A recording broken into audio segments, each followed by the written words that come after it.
Ahead of the game a little bit this morning. We'll jump right into our next session this morning. Many of you are probably familiar with Rob from yesterday's panel anyway, but for context, our next speaker has been a creative thought leader in pharma and healthcare marketing for over 15 years. On the agency side of things, he's been leading campaigns for over 30 campaign launches, rebrands, and brand pivots. He owns his own culture-driven agency, launched in 2019, has been awarded a top agency to watch and best places to work at MM&M, and experienced certainly unprecedented growth during as the demand for forethought, efficient, and invested brand support certainly skyrocketed during the COVID period as well. So please join me in welcoming Rob Heller to the stage to discuss the nuances of trust in Pharma CX and relational blueprint for digital transformation. We're switching gears here. We're going down the trust concept now. So this is a very interesting area in general. And a couple of random pieces of information about Rob as well, just for context. He's also an oil painter. So, good to know that there's still time to do things outside of the world of work there. And he also plays piano, guitar, and bass, I believe, if my information is correct. So, a man of many talents. Please join me in welcoming Rob as our next speaker this morning. Thank you. Good morning. All right. And thank you for that introduction, Simon. Yeah, well, I don't have a lot of time for those things, but we do what we can. I'm an observational guy. I look around, I think this room is very yellow. And why are there 9 chandeliers? This is sort of how my brain works. I'm always looking and observing different pieces. And so this concept of trust and relational engagement is a kind of new concept for me, but something I've been digging into a lot this year. And I think it applies really heavily to what we're doing, particularly in pharma and customer experiences. I think that trust itself has begun more and more to fracture, not just in pharma, but in everything that we're experiencing. And over time, even decades, it's sort of eroded and gotten worse and worse. And this year in particular, I just keep fixating on it. And I think trust is the backbone of any great society, in any team, any country, any leadership, any organization. You need it. And when you know organizations that don't have trust, they grind, right? They slow down, and they're so expensive, and they're so tedious, and it's so draining. Stephen Covey's got a great book on the speed of trust and how much everything speeds up and is more efficient when you have it. So before I get into all that, I'm going to share an adorable photo of my 4-month-old daughter right here. I have no idea how this ended up in the deck. Oops, I guess we'll just leave it up there because it's here. How embarrassing. Yeah, well, this is where my story starts. So before this little one came into the world this year, I was at my wife's OB for a checkup and an appointment. And so he comes in and he says, hey, I'm sorry I'm running a little late. I actually just had to finish up this crazy survey on physician burnout. And of course, that got me curious, like what's going on? What's causing burnout? So he starts talking to me and he says, well, believe it or not, just this week I had a new couple come in and I was counseling them. And the whole time I'm talking to them, the husband's sitting down and he's on his phone, typing every single time I'm talking. So at first I'm not thinking of it, but he keeps going. And then I look at him and I say, hey, you know, all these notes are going to be in the write-up. You don't have to take notes on everything I'm saying. And he looks up and he says, oh, I'm not taking notes. I'm fact-checking you in real time. And, you know, our OB doesn't miss a beat. So he goes, well, how am I doing? And he goes, pretty good so far. Pretty good so far. So he tells me this story, and it just sits in there. Like it doesn't make any sense to me. And so, meanwhile, ROB, he's been doing this for 40 years. He's delivered over 1,000 babies across multiple generations. He's literally the head of the department at Scripps out in California. And so this concept stuck with me, and the more I kept thinking about it, the more I kept asking questions. Why? Why? How is this happening? What's happened since the physician's word was sacrosanct? And now we've come to this, where Dr. Google is getting tested against the physician with all the experience. And so I started asking questions like any good marketer should in the mirror. Can you trust marketers? Maybe that's where we should start. And that led me to think randomly of this guy. Does anyone in this room know who Neil Strauss is? Got a couple people, right? Neil Strauss is an author who in the 2000s put a book out called The Game. And The Game is about this underground world of pickup artists, male pickup artists, that set out to game the system. They looked to break down and manipulate what builds attraction, and then use that as a roadmap so that men can seduce women. It's disgusting to just say it. It's deplorable to say it. But this was a whole thing in the 2000s. There was a movement around this. A lot of people, it was a bestseller. There was a lot of information on that. And I think that the game is what happens when the outcome trumps the purpose of what we're doing. When winning defeats what the whole purpose of what we're trying to do. And I think as marketers, we're sometimes guilty of that. But I'm not here to shame anyone because I don't think it's black and white. There's no devil horns on people's heads out in this audience right here. There's also no halos, but I'm going to say that we're a complex species, and it's not black and white. So I want to dig a little deeper into it and get into the concept of winning. So let me ask you guys here, how many of you have a CEO that's cool if you miss your numbers? All right, we got one. That's good. That's pretty good. That's more than most. But the real question then is, how many people have a CEO that also asks you to be innovative? Right. So here's where the problem is, right? You can't be innovative if you can't lose. I don't know if there's a better example than our boy Elon, who has blown up 3 rockets before learning how to get one off the launch pad. Now, I don't know if the numbers are official, but from what I've read, somewhere in the ballpark of $260 million, poof, in flames over several years of work to get it.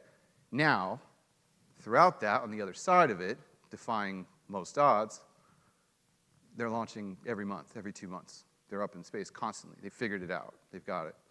We can't do that in pharma. Failure's terrifying in pharma. It's absolutely off the table. And so I think about that, and I'm like, okay, well, this is starting to feel like one of the reasons of what has eroded trust. So we're going to figure out, we're going to kind of dissect this, and then we're going to build it back up and figure out what can we do and where can we go from here.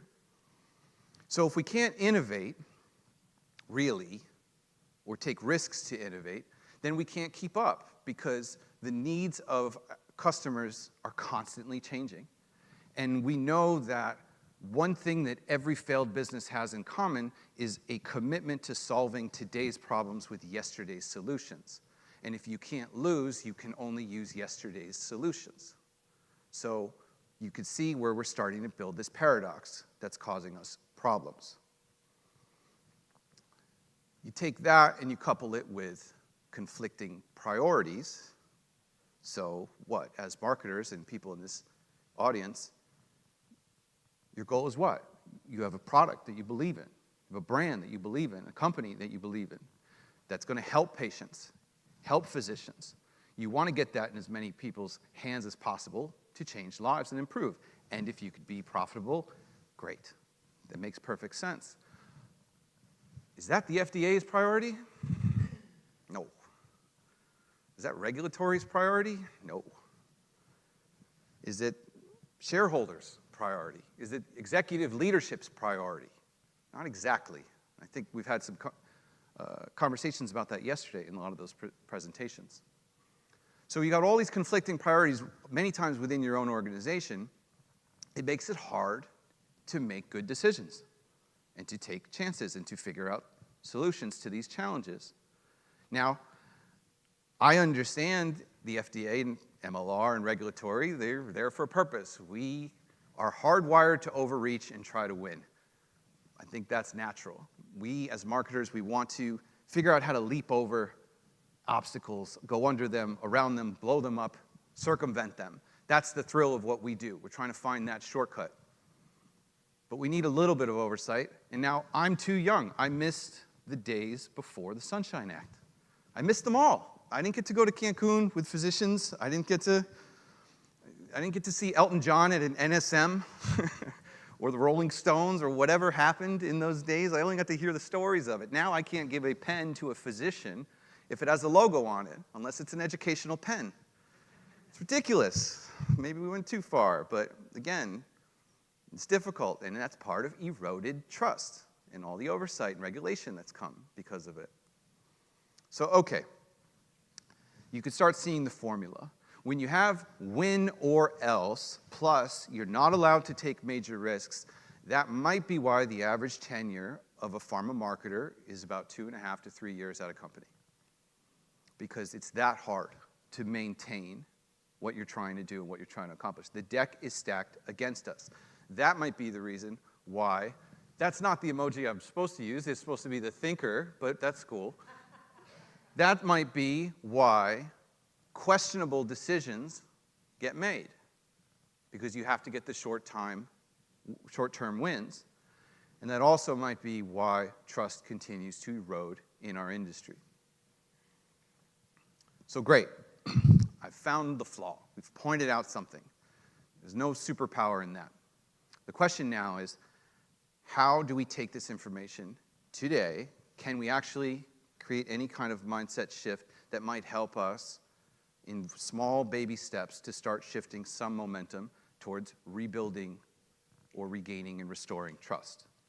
It starts with turning the things we know we should do into the things we must do. So I'm going to talk about a few of those concepts briefly. The first one is we must care. And this is like, duh, right? Like, of course you care. You're all here. You care. You have your jobs. You care. You care greatly about what it is. But the problem with that is that everyone in this room has a different definition of what it means to care. Care is not a quantifiable term, at least not with how we currently define it. So maybe we should look at redefining it or coming up with our own terms on how to do that. For instance, maybe how much you care about something is what you're willing to sacrifice or fight for to change it. That starts putting things in more perspective. Maybe you must care enough to listen, which I think we all established that we do and we appreciate, but then to take action from the listening and what you've learned, good or bad, and allow it and apply it to grow in your position, with your brand, with your customers, and their experiences. That's hard. It's exhausting, actually. Like, you do it once, you do it twice, you're like, okay, I'm good. I'm good for this year. Enough. But it just keeps changing. It doesn't matter if you accomplish and you win and you figure it out. The next one is coming just a few months down the line when the world changes again. And so, well, this is why we have vacation, so we can take some time to recharge and figure this stuff out. Or some people just stop because they'll go crazy if they don't. I'm empathizing with this crew. I'm not here to preach on a soapbox. I actually really understand the challenges of this industry, or believe that I do. So, we know that we also need to risk being vulnerable, okay? So I show a picture of my infant, my daughter, okay? There's a level of vulnerability to that. Maybe you guys will pay attention a little more from it. I don't know. Maybe you'll respect or you'll understand or you'll connect. Okay. It's more than just someone up here trying to preach or lecture or tell a story. There's something deeper there. So how do we apply that in pharma? It's really hard. What are you going to do? Talk about all the problems of your... You have ISI for that, right? It's like, we don't have time. It's too risky if you're going to talk about the downsides of a product. No executive is going to be okay with that. And so, of course, trust is eroding with patients and with HCPs. So the next thing is we need to make sure that we can align agendas. So what do we mean by that? It's like, okay, well, we're hardwired to smell BS. We can smell an agenda from a mile away, especially if it's not congruent with our own, right? I don't really have an agenda up here right now besides just telling you how I feel and what my experiences is. Now, hopefully, your guard's not up. If it's interesting, you're paying attention. If not, it's cool. You don't have to. But people that have a sole agenda of prescribe our product because it's the best for you and we don't want to hear anything else about it, that's what a lot of messages that are out there in the space are. And the ones that don't do that and align their agendas to what the customers want, those are the best companies in the world. Those are the best brands in the world. And you could think of a few. I think it was Dupixent won most respected brand last year or this year because it truly felt aligned with all of its customers, with its patients and the physician's needs. So it's hard. It's hard to do that. But the best we can do if we can't fail is to align the agenda. As marketers, we have an agenda. We have to sell our product. You can't get rid of that. So we have to align it. Win-win, win-win-win, whatever you want to call it. That's what we have to do. It's hard, but it's possible. And the last thing I want to cover here on the topics of how we can address this and help make micro adjustments to improve is we have to watch the assumptions. And this is something I'm paying close attention throughout this entire conference. And I hear all these discussions around AI and social and these paths and this opportunity and these ways to do more with less and to automate. And it's not, I'm not knocking anything. It's incredible technology. It's wonderful. But this assumes we got it all right. This assumes the message that you're launching out there is correct, that you have strong brand values, that you have core strategy in place, that you have channels, open channels of communication with your customer to listen and to understand and to implement feedback. It assumes we have all that stuff in place. And in my experience, my entire career of working with all the clients I have, all the launches, the relaunches, the brand pivots, all those different pieces, I can tell you there's room to close the gap there. There's room to improve on the fundamentals. So it's not to ignore these pieces, but it's to make sure that we have the core pieces done, and then we amplify with the new trends and secrets and ways to circumvent the challenges. So if we take all of these pieces and we put them together, this is what I would call a relational customer experience. This is not some profound proprietary recipe of mine. This is just simply what I attribute the success in my career and the people that I've worked with and the clients I've worked with from an agency standpoint throughout it and time. It's a fairly simple concept. And if you look, in generally accepted psychological pathways and milestones between two absolute strangers meeting to the point where they become inseparable, lifelong friends, partners, or loved ones. There's 8 stages, roughly, that they'll go through in order to get there. From initial contact all the way down to the most committed.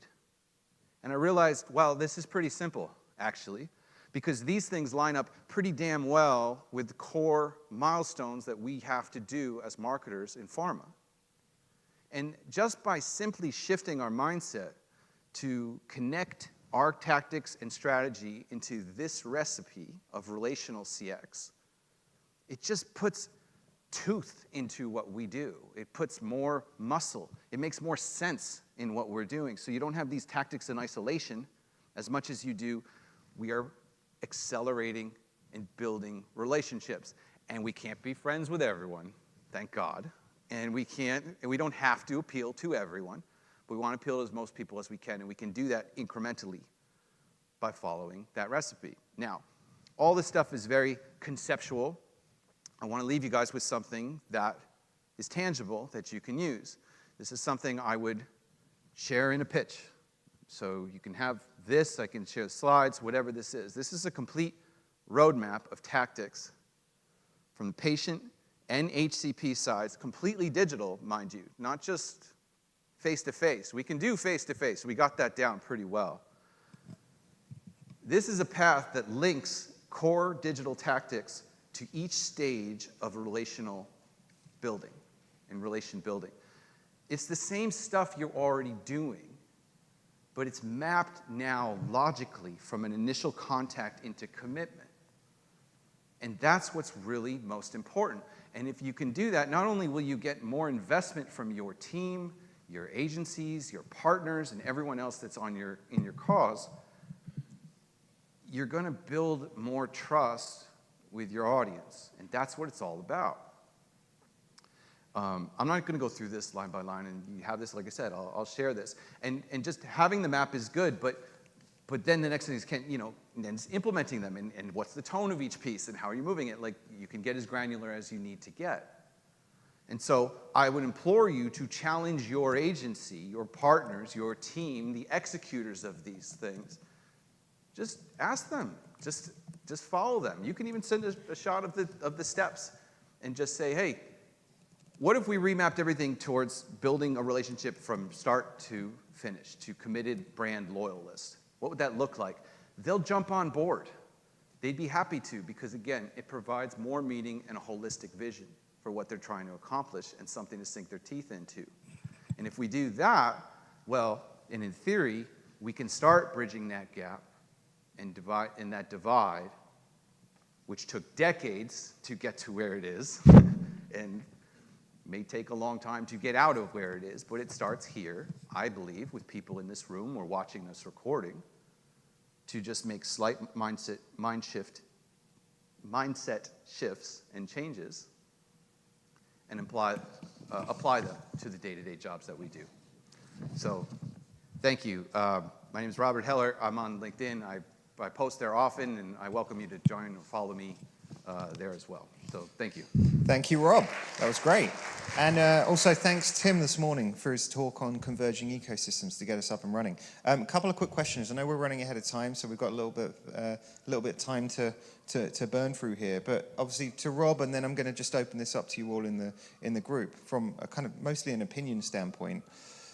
In your opinion, what do you think the most trusted pharma brands you can think of, and what did it do to get right to get there? Obviously, I know you had the example of Dupixent. Yeah, or any question if you had them, I'm open to it as well. But yeah, it's a great question, right? Yeah. What brands have you worked on or seen that have either inspired you or you believe have built the most trust? Does anyone have any? What's that?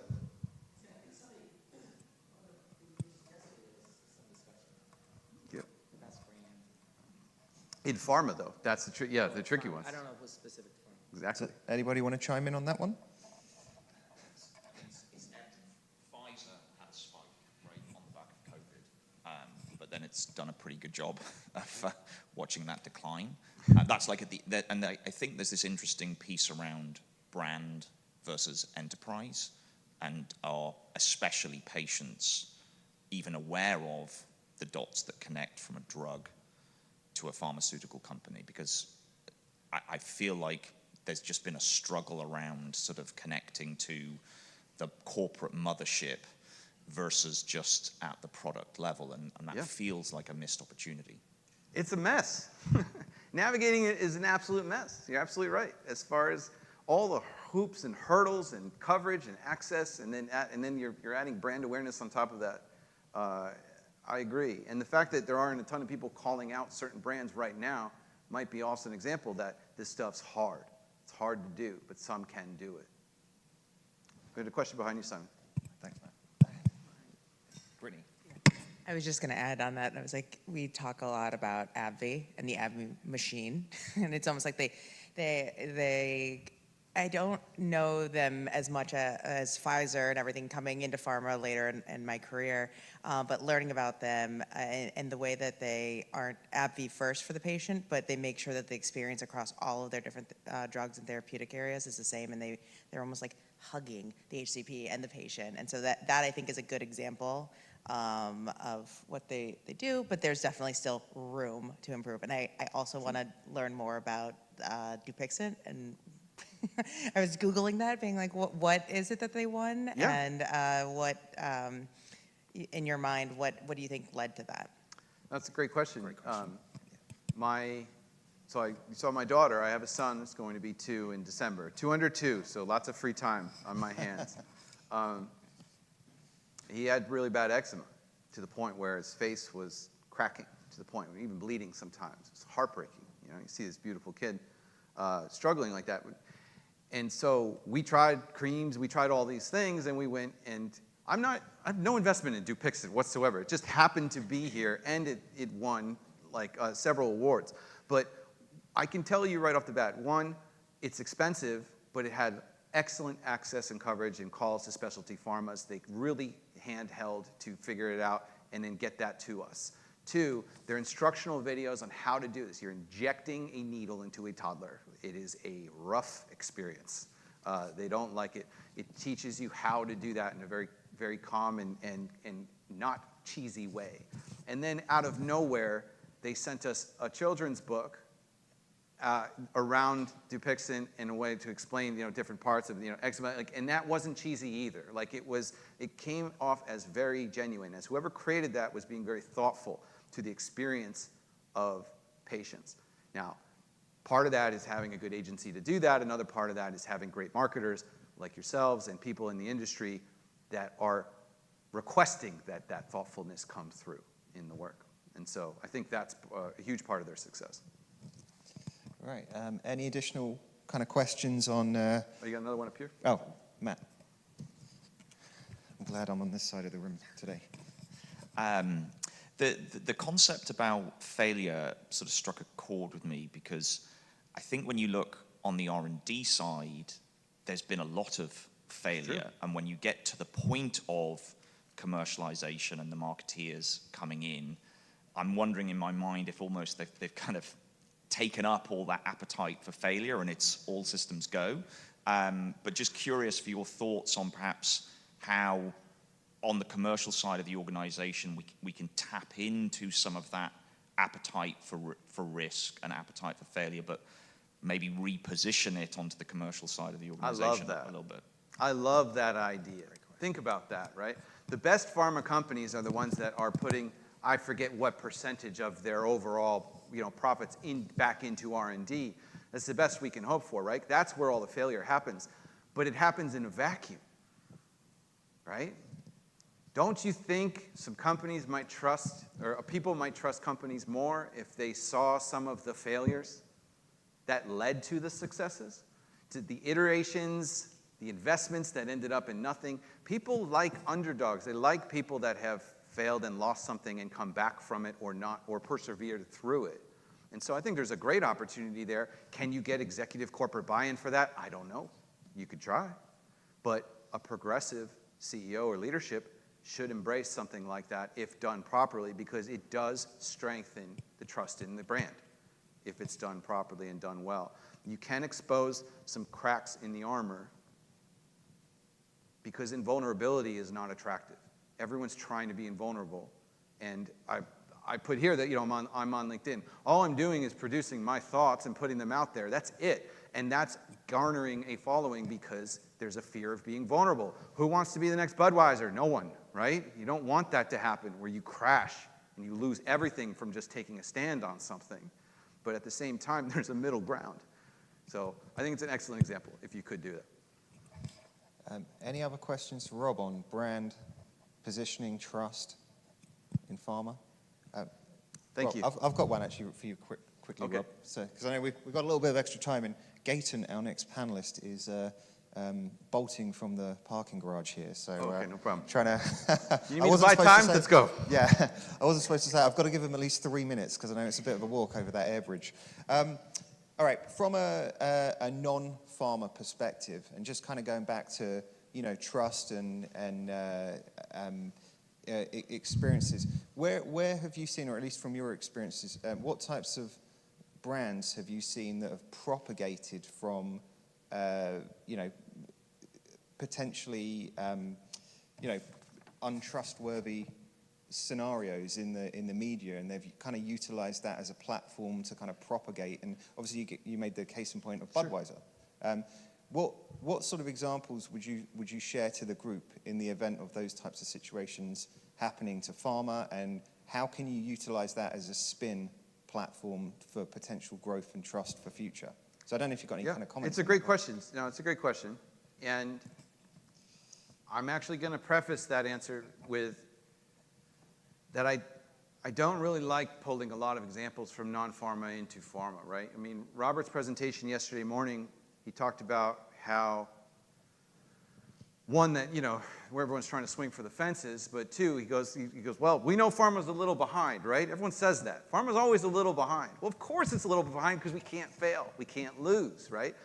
Domino's has a video of their employees spitting into pizza, right? You can't have that in your process for making your drugs and your brands and that. Like, if that gets out, that's the end of your pharma company. So, but at the same time, they were able to come back from that. They owned it. They apologized for it. There's some humility that came through. They're not dead. They didn't sink. So there's examples there. But pulling inspiration from consumer brands is just, I see a lot of it in presentations, and it just doesn't connect the dots for me. It's apples and oranges, right? Yeah, man, Starbucks is great. I love it. It's delicious. It's like, entertainment's great. Food and beverage is great. Music is great. Jay-Z's got tons of amazing case studies of guerrilla marketing that's been awesome. But all that stuff is entertainment and distraction, or it just serves a different purpose than health. Health is like a completely different beast.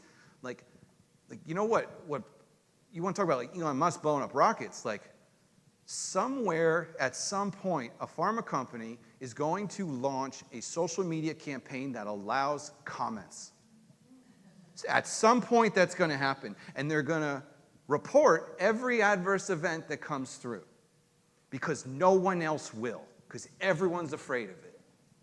And they're going to do that, and they might get bloodied, and they might get beaten up, and they might get destroyed. But if it works and it comes back as a giant win for that company, everyone's going to do it. That's my point. And it's like, who's going to take the first step? Not you, not me.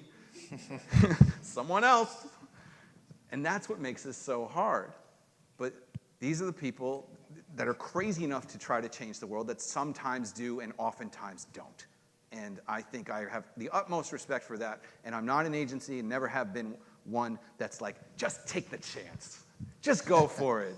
You don't need to do any research, just go. So that's a more roundabout answer to your question there. But pulling from external sources, it's fun in practice, but when it's time to put pen to paper, I don't see a lot of ways to pull in a lot of that information. The deck is stacked against us in pharma. And just kind of bringing it back, as a kind of follow-on, bringing it back to pharma specifically, I mean, you made the point earlier around, CEO's response to marketers not hitting their numbers, or a CEO that's pro-innovation. I mean, what advice would you give to the group if you're in that situation from a growth perspective, internally? What advice and internal kind of challenge, what's the word, what am I trying to think of? How can they kind of push that innovation agenda internally? Sure. How would you kind of school tomorrow's marketer to sort of, push that and get them thinking and understanding of, Sure. The way that things are changing in the industry at such a rapid rate? What would you kind of say to the group based off of that?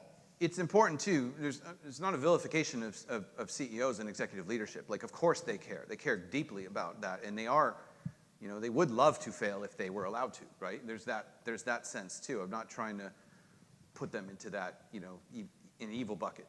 But I think it was Lisa yesterday in the panel said a great thing. She said, fail fast, right?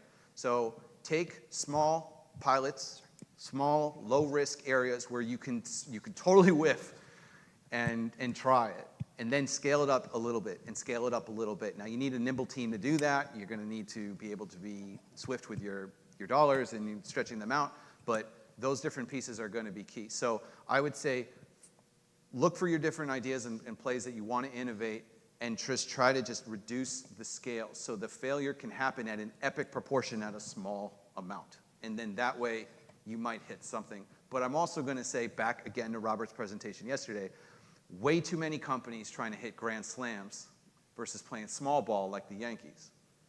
Not to bring up another sore subject, I'm not a Yankees fan, and sorry, Phillies, for what happened. But at the same time, there's an art to small ball when done right and done well, and I want to keep getting back to that too. Shortcuts are great if you can land them, but we can spend a whole lot of time and resources never landing a shortcut. Great. Let's Cool. let's give Rob a round of Thank applause you, for guys. that. Thank you all for your questions as well. So, right, and